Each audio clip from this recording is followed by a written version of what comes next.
Selamat sejahtera dan daulat Tuanku. So Pupus, something a little different today because today is the official birthday of our 17th Yang di-Pertuan Agong, Sultan Ibrahim. And so I say, Dirgahayu Tuanku, Patik Junjung Kasih Tuanku, Seri Paduka Baginda, Yang di-Pertuan Agong, Sultan Ibrahim Ibni Almarhum, Sultan Iskandar. Since the birthday is a day to reflect on the monarchy, I thought it would be a good day to reflect on that office, my understanding of it, and also to think about Sultan Ibrahim and the Agong's role from the point of view of a stakeholder in this country. You know, so Pupus, I call this a citizen's reflection because I'm a regular citizen. I'm by no means a Datuk, Tan Sri, or a Tun. But I'll do my best to explain this crucial concept that I think all Malaysians should understand. So Pupus, Tuanku's actual birthday is the 22nd of November, which is why it may seem strange to some people that we have this thing that's called a ceremonial birthday, but to understand that, I think it's important to understand what the office is, what it entails, why it is that this exists. Malaysia is what we call a constitutional monarchy, which means that yes, we do have the houses of parliament, but we also have a monarchy, which comes down from history and an era when we had multiple sultanates in what we now call Malaysia. We say that the Yang di-Pertuan Agong is the king of Malaysia, which might bring out this idea of ancient history, feudal kingdoms, warring states, but it doesn't really work like that in modern day Malaysia.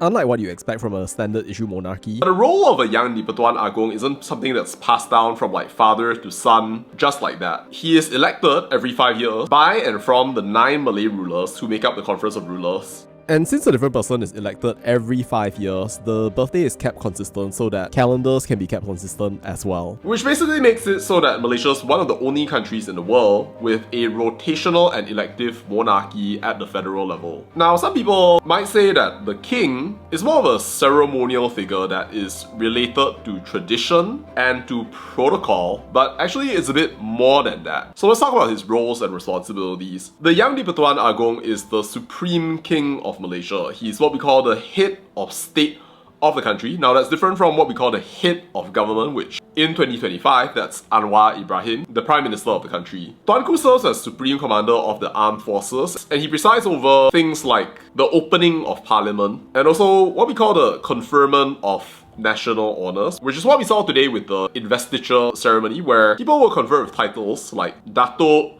Tan Sri, Tun, and so on and so forth. Very importantly, he acts as a constitutional safeguard, especially when you have instability. I think Malaysia had very clear examples of that during the formation of the unity government, where the previous Yang di-Pertuan Agong had to use his power to appoint a prime minister when no party actually had a clear majority, had the ability to dissolve parliament, and also to suspend parliament whenever there's what we call an emergency. So there's no question about it. Even though he's not involved in what we call day-to-day policy making in the same way that our young Berhormats are as they debate and discuss on the parliament floor, the role of His Majesty is extremely important for the stability, integrity, and continuation of the Malaysian story in our democratic system. Which brings me back to the point that the Yang di-Pertuan Agong has to be chosen. There is an element of choice there because it's not just that the role is passed down by blood or heritage or otherwise. Like, think more Pope elections where there's a choice that has to be made about who's going to be the best person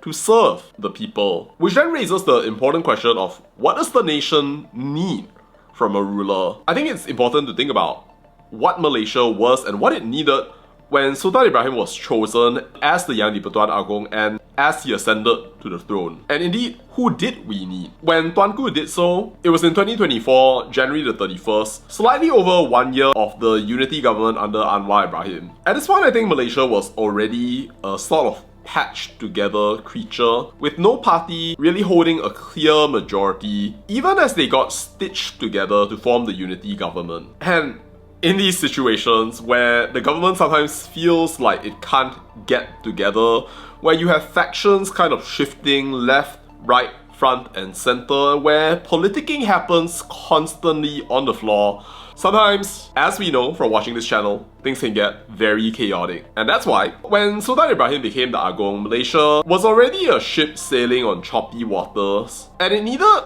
a source of stability, logic, and basically someone to just put people in their place when they weren't playing their role. I think that the perfect candidate came in the form of Sultan Ibrahim. When he ascended to the throne, I think Malaysians knew Tuanku as one of the most direct sultans that we'd ever had. Somebody who would always speak his mind on national issues without fear, without favour, which I think can be quite disconcerting if you're on the wrong end and you're somebody who is clearly doing wrong. But as a rakyat, I think that that's actually something that's very good, because from my perspective as a rakyat, it makes me feel that the head of state of this country is going to put the ship in order. First, I appreciate his firm focus on the goal.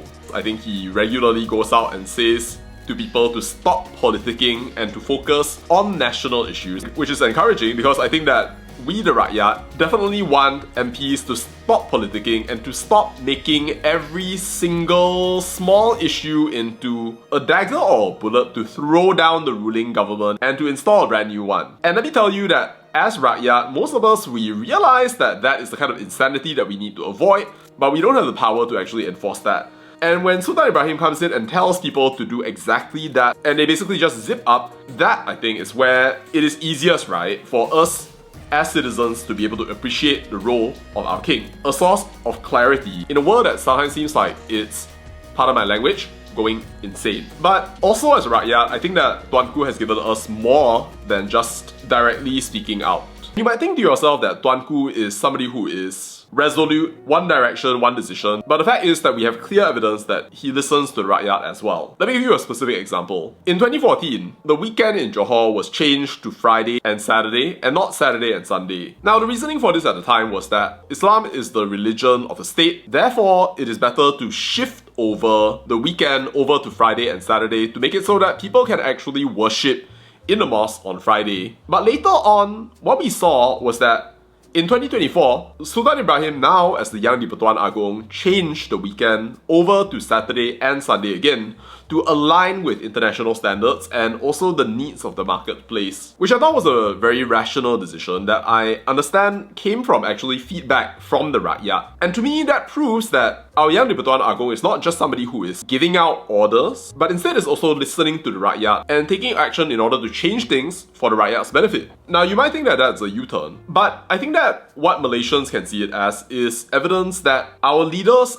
are listening to us. You might not be satisfied with the extent that you get in parliament or anything else, but it is a fact that this is something that did change under this king, and it showcases that in some ways things are progressing even if you aren't necessarily paying attention to them. But now, the last thing is that Sultan Ibrahim looks forward and beyond his dominion, which is something very important and crucial in my mind. We live in a globalized world, ever more connected than ever before, where we might think of ourselves as a single global village, united across the entire world at this point.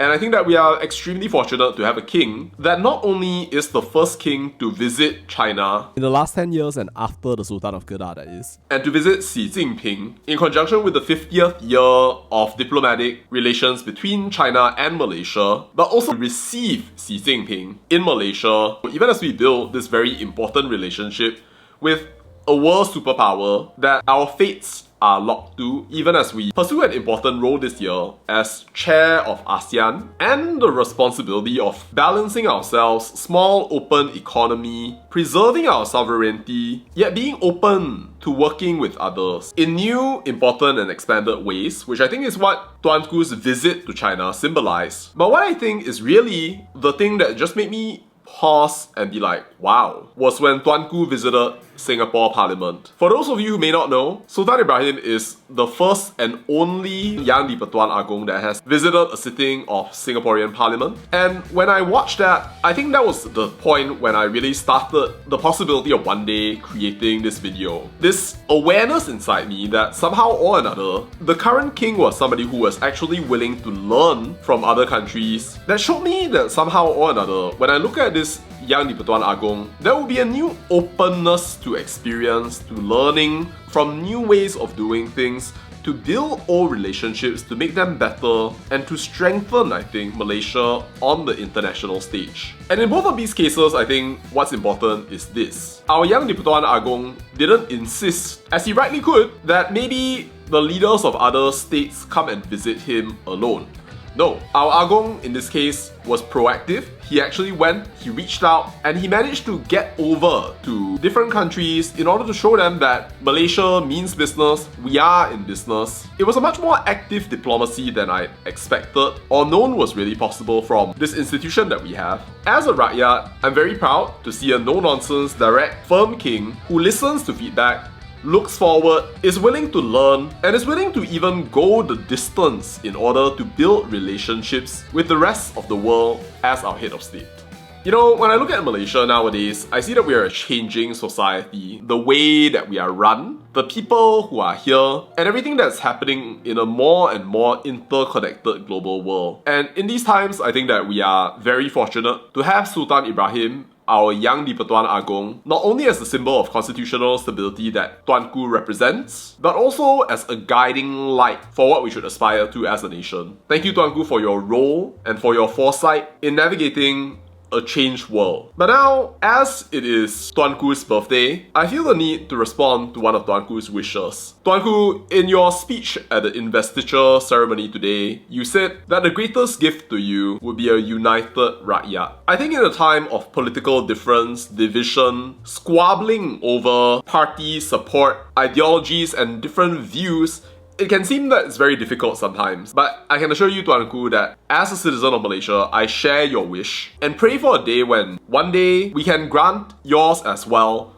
not just individually on the level of our desire, but somehow we can all act as agents of change to bring these people together so that we can be Malaysia against the world, and in holding hands with the world rather than a house divided against itself, fighting against our brothers and sisters, unable to differentiate friend from enemy. On this occasion of your official birthday, Dirgahayu, Tuanku, and I thank you for being our monarch and for being Malaysia's symbol of sovereignty. May you have a wonderful official birthday and an auspicious reign, one that will deliver you joy in greater measure than you would have ever known, and ever deeper meaning in the days to come and in both this administration as well as the many that are to come ahead. May you have a blessed and majestic birthday, an elevation of your aspirations, and the furtherance of your horizons. May your life be long, healthful, and your days, nights, and years ahead be filled with the joy that we, the rakyat, may grant you in the manner that your majesty desires in the course of your reign. And I look forward to one day being able to meet you if the opportunity will ever present itself in my lifetime. Thank you for watching, and I look forward to seeing you in my next video.